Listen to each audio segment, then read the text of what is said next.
Hello, beautiful people. Thank you for tuning in. I'm Akira, and today we're going to address the topic of the day, which is what's it take to be a winning prep coach. And I'm with my buddy Christopher Evans, and he's going to share some insight on what all that entails.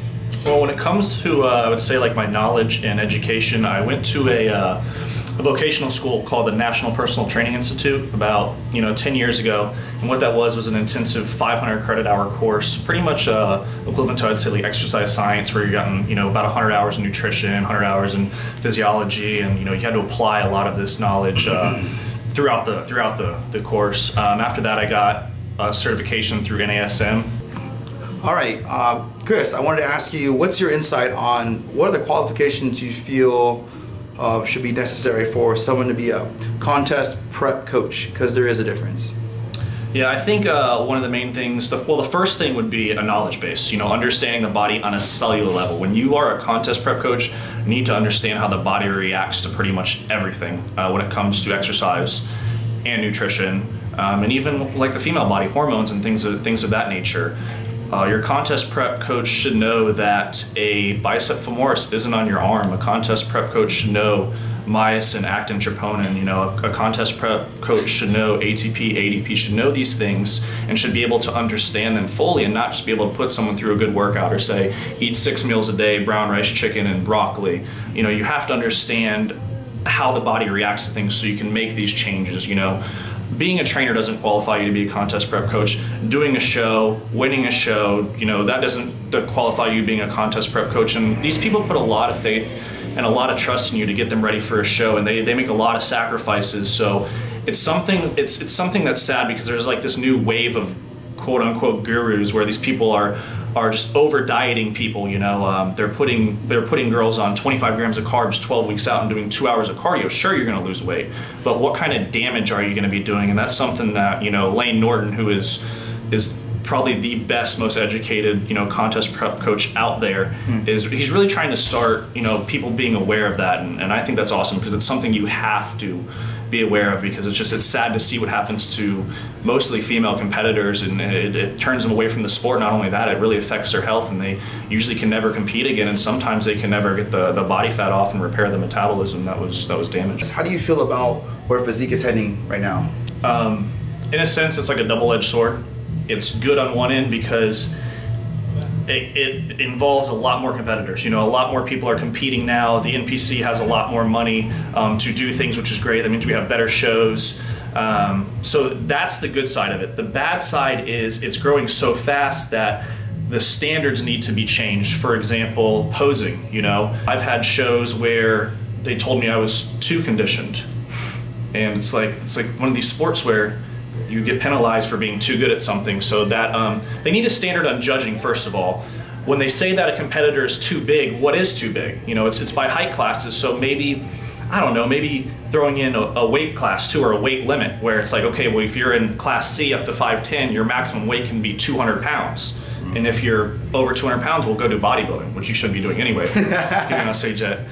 From my experience with Chris being my prep trainer for my competition, I learned a lot of information, and I learned that my body was reacting to everything he was telling me to do, which was absolutely amazing. This is a guy who is not with me every single day, like, in my house watching me. He was literally, he mapped out my diet, and he figured out what would work best for me and my body and to get ready for the show. And he was watching me, saying, okay, this is where we're at right now. All right, this is what we got to do to dial in even more and to fine tune that diet. So just from my personal experience with Chris has a lot of experience in really knowing how the body works on that level, and I was absolutely amazed by his knowledge of science in that respect. As a trainer and a prep trainer, which do you prefer training most, men or women, in terms of physique?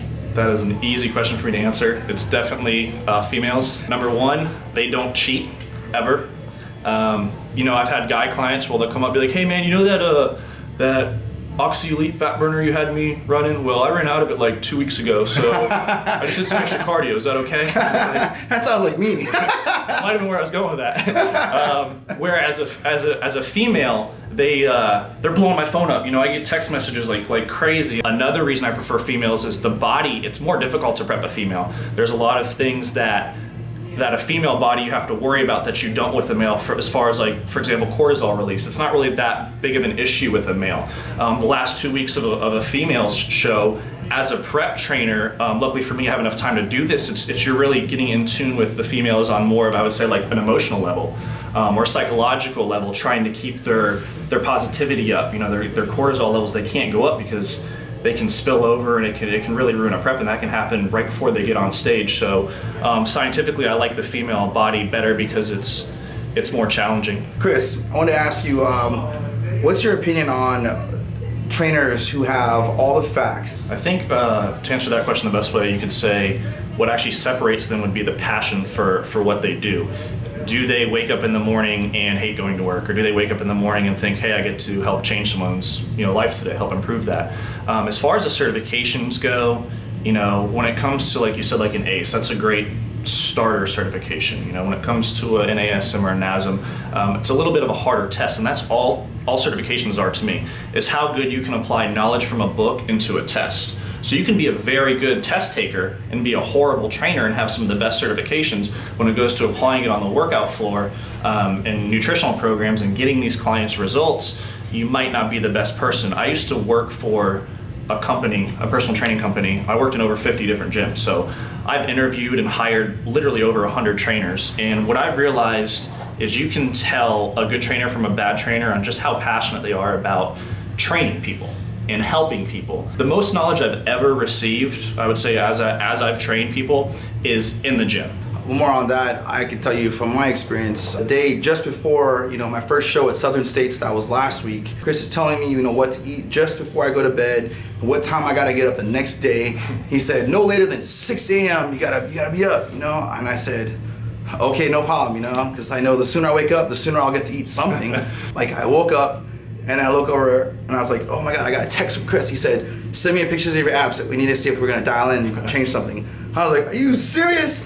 No, bedhead and everything. I went to the bathroom, took a picture of my abs so you could see what condition I was in. I mean, that's what kind of trainer Chris is. Chris is like, he absolutely is passionate about what he does. He loves what he does. He loves helping people. He loved helping me out through this entire process. He was there the entire time. And now he wasn't in my room with me the entire time. That, to me, like in my personal opinion, that's what it takes to say, I believe in this guy. So that was some insight from an experienced-winning prep coach, Christopher Evans here. You can follow him on Instagram and Facebook on the description link down below there. And big shout out, thank you to Stay Fit Gym. Thank you for allowing us to film this video and share this information with you. Thank you.